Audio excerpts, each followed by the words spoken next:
नमस्कार, मैं हूं राजेश। दोस्तों, आज बात होगी चंद्रयान 3 की।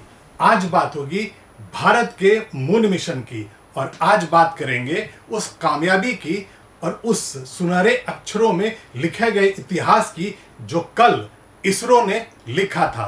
कल शाम को इसरो ने सॉफ्ट लैंडिंग कर चंद्रमा के साउथ पोल पर एक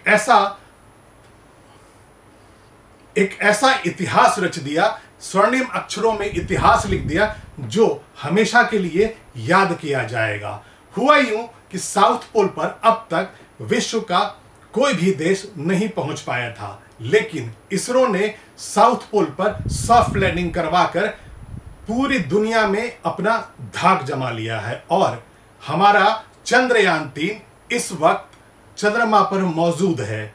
बात सिर्फ चंद्रयान 3 की ही नहीं है, वहां पर विक्रम लैंडर से रोवर बाहर आ चुका है और रोवर वो उपकरण है चंद्रयान 3 का जो डाटा कलेक्ट कर रहा है, हमें रिसर्च भेजेगा और मानव सभ्यता के विकास में बहुत बड़ी भूमिका निभाने वाला है। आइए अब और बातचीत करते हैं चंद्रयान 3 के अलग अलग पहलुओं पर। जब बात चंद्रयान 3 की हो रही है तो बात प्रज्ञान रोवर की होनी चाहिए। रोवर का नाम इसरो ने सोच समझकर प्रज्ञान रखा और यहां पर आपके जहन में यह जरूर आ रहा होगा कि आखिर प्रज्ञान शब्द का मतलब क्या है। इसरो ने प्रज्ञान शब्द क्यों यूज किया, क्यों रखा रोवर के नाम के रूप में।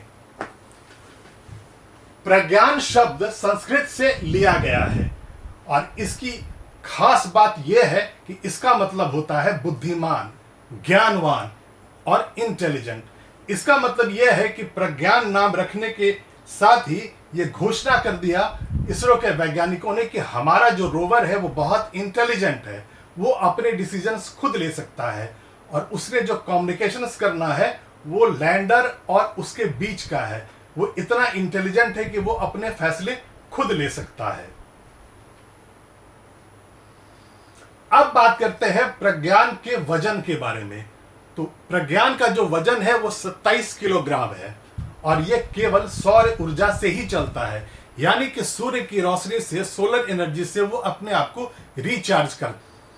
यह एक रोबोटिक व्हीकल है जिसमें 6 पहिए जुड़े हुए हैं। प्रज्ञान 500 मीटर तक चल सकता है। इसका मतलब यह निकलता है कि प्रज्ञान को इस तरह से डिजाइन किया गया है कि वो 500 मीटर तक का डिस्टेंस कवर कर सकता है। उसके पास इतनी क्षमता है कि वो 500 मीटर का मूवमेंट कर सकता है और कम्युनिकेशन वो अपने लैंडर से ही करता है। रोवर के पास 50 वाट इलेक्ट्रिक पावर जनरेट करने की क्षमता भी है, यानी कि अगर उसे पावर जनरेट करना पड़े तो वो 50 वाट तक इलेक्ट्रिक पावर जनरेट कर सकता है। अब बात करते हैं रोवर की उम्र कितनी है। आप यहां पर देख रहे होंगे रोवर एक चंद्र दिवस तक काम कर सकता है, यानी कि पृथ्वी के 14 दिनों तक रोवर की पूरी उम्र निर्धारित की गई है। वो जितना भी डाटा कलेक्ट करेगा, जो रिसर्च करेगा, वो एक लूनर डे यानी पृथ्वी में 14 दिनों तक कर सकता है। हालांकि उसे इस तरह से डिजाइन किया गया है कि जरूरत पड़ने पर वो एक लूनर डे और भी अपना काम कर सकता है। अब बात करते हैं रोवर किस स्पीड से काम करेगा। तो रोवर की जो स्पीड है वो 1 सेंटीमीटर प्रति सेकंड निर्धारित की गई है, यानी कि वो 1 सेंटीमीटर प्रति सेकंड के साथ चलेगा। जितना रोवर को आधा किलोमीटर चलने लायक शक्ति दी गई है, उसे ऐसा डिजाइन किया गया है कि वो आधा किलोमीटर का डिस्टेंस कवर करेगा।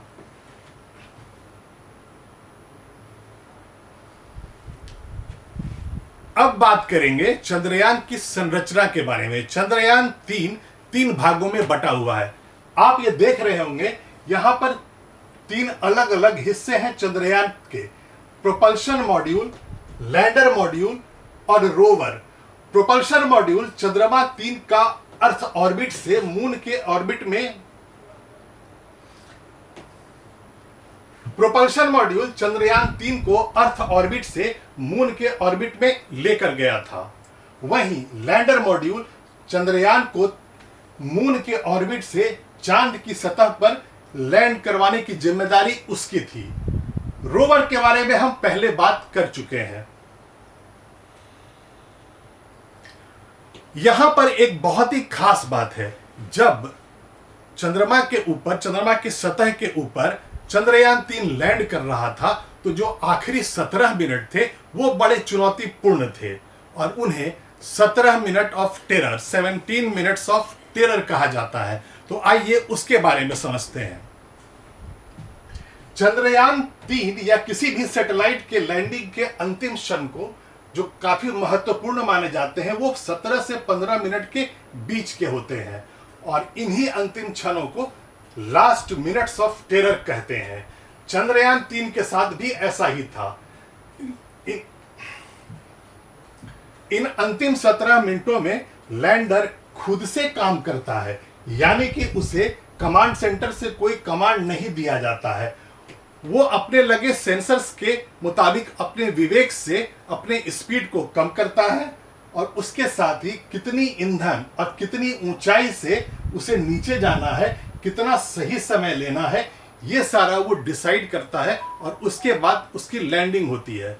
चंद्रयान 3 के मामले में भी ऐसा ही हुआ था। जब चंद्रयान 3 चंद्रमा की सतह पर लैंड करने वाला था, तो जो अंतिम 17 मिनट थे बड़े ही चुनौतीपूर्ण थे। इसरो के कमांड सेंटर में मौजूद भारतीय वैज्ञानिकों के अलावा पूरा विश्व ये देख रहा था कि चंद्रयान 3 अपनी लैंडिंग में सफल हो पाता है कि नहीं। यानी कि वो जो 17 मिनट थे बहुत ही महत्वपूर्ण थे। इसके साथ ही आपको यह भी जानना बहुत जरूरी है कि थोड़े ही दिन पहले रूस का लूना 25 मून मिशन ऐसे ही सॉफ्ट लैंडिंग की कोशिश में क्रैश हो गया था और इसीलिए इसरो के वैज्ञानिकों की चुनौती ज्यादा बड़ी थी। उन्हें चंद्रयान 2 की मिली असफलता से सीखकर चंद्रयान 3 को कुछ इस तरह से डिजाइन करना था कि सॉफ्ट लैंडिंग कामयाब हो सके और वही हुआ। कल चंद्रयान 3 ने सॉफ्ट लैंडिंग कर इतिहास रच दिया था। अब बात करते हैं विक्रम लैंडर में कितने पेलोड्स हैं और उनका क्या काम है। विक्रम लैंडर में 4 पेलोड्स हैं, रंभा, चेस्ट, इल्सा और लेजर रेट्रो रिफ्लेक्टर एरे। पहले बात करते हैं रंभा के बारे में। रंभा चांद की सतह पर सूरज से आने वाले प्लाज्मा कणों के घनत्व, मात्रा और बदलाव की जांच करेगा। इसका मतलब यह निकलता है कि जो चांद की सतह पे सन रेज आएंगे उनमें कितनी डेंसिटी होगी, कितनी क्वांटिटी में आएंगे और उसके आने से चांद की सतह पर क्या चेंजेस होंगे, ये इसकी स्टडी करेगा। इसके बाद चेस्ट, ये चांद की सतह की गर्मी यानी तापमान की जांच करेगा। जब सोलर रेज पहुंचते हैं चंद्रमा की सतह पर तो वहां उसकी सतह कितनी गर्म होती है, इसकी जांच बहुत जरूरी है। पूरा विश्व समुदाय चंद्रमा में अपनी कॉलोनीज बनाने की प्लानिंग कर रहा है। हम ये आने वाले दिनों में ये देखना चाहते हैं कि क्या मानव सभ्यता वहां बच सकती है। तो इसके लिए सबसे ज्यादा जरूरी है चंद्रमा की सतह पे टेम्परेचर की जांच परख, और इसीलिए चेस्ट नाम का यह उपकरण चांद की सतह पर गर्मी और तापमान की जांच करेगा। यह देखेगा कि वहां पर जो टेम्परेचर है कितनी गहराई तक जाती है, और आने वाले वक्त में अगर हमें अपना घर बनाना हो, चांद पे कॉलोनी बनानी हो, तो हम उसी तरह से अपने घरों को डिजाइन कर सके जो उस तापमान को बर्दाश्त कर पाए। अब आता है इल्सा। इल्सा लैंडिंग साइट के आसपास भूकंपीय गतिविधियों की जांच करेगा। पहले यह जानकारी मिलती थी कि चंद्रमा पे भूकंप नहीं आते हैं, लेकिन आने वाले लगातार कुछ मून मिशन से ऐसे इंडिकेशंस मिलते रहे हैं कि वहां पर भूकंपीय गतिविधि भी होती है, और इसीलिए एक ऐसा पेलोड, एक ऐसा उपकरण वहां लगाया गया है विक्रम लैंडर के साथ, जो ये जांच करेगा क्या चांद की सतह पर भूकंप आते हैं। और आखिरी है लेजर रेट्रो रिफ्लेक्टर एरे। इसका काम है चांद के डायनामिक्स को समझने का प्रयास करना।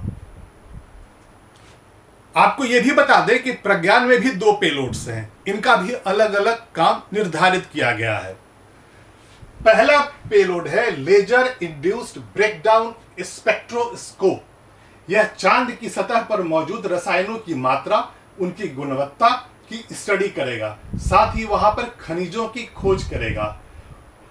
दूसरा है अल्फा पार्टिकल एक्सरे स्पेक्ट्रोमीटर। यह एलिमेंट कंपोजिशन की स्टडी करेगा, जैसे magnesium, aluminium, silicon, potassium, calcium, tin और लोहा के बारे में जानकारी जुटाएगा। इनकी खोज लैंडिंग साइट के आसपास चांद की सतह पर की जाएगी।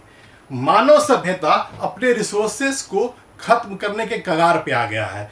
हमारा पॉपुलेशन इतना बढ़ गया है कि धरती पे जितने भी रिसोर्सेज हमारे पास हैं वो खत्म होने के कगार पे हैं, और आने वाले वक्त में हमें उनका विकल्प तलाशना बहुत ही जरूरी है। और इसीलिए इस तरह के स्पेस मिशन बार बार भेजे जा रहे हैं। दुनिया भर के देशों ने जो मून मिशन भेजे हैं, उनका यह भी मकसद है कि चंद्रमा पर जो रिसोर्सेज है, जो मिनरल्स हैं, हम उनके बारे में पता लगाएं और उसे धरती पर लाने में कामयाब हो जाएं, ताकि मानव सभ्यता का विकास हो और मानव जीवन में नए आयाम जुड़ पाएं।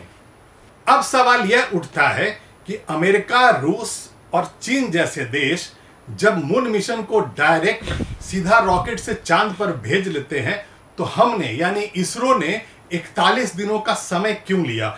हम सीधा चांद पर क्यों नहीं पहुंचे? हम पहले अर्थ के ऑर्बिट में घूमते रहे और उसके बाद मून के ऑर्बिट में घूमने के बाद ही हम लैंड कर पाए। तो उसका जवाब यहां पर मैंने दिया है। जैसा कि आप देख रहे होंगे, 14 जुलाई को चंद्रयान 3 के लॉन्च होने के बाद चांद की सतह पर उतरने में चंद्रयान 3 को 41 दिनों का समय लगा, जबकि चीन, अमेरिका और रूस सिर्फ 4 दिनों में अपना मिशन पूरा कर लेते हैं।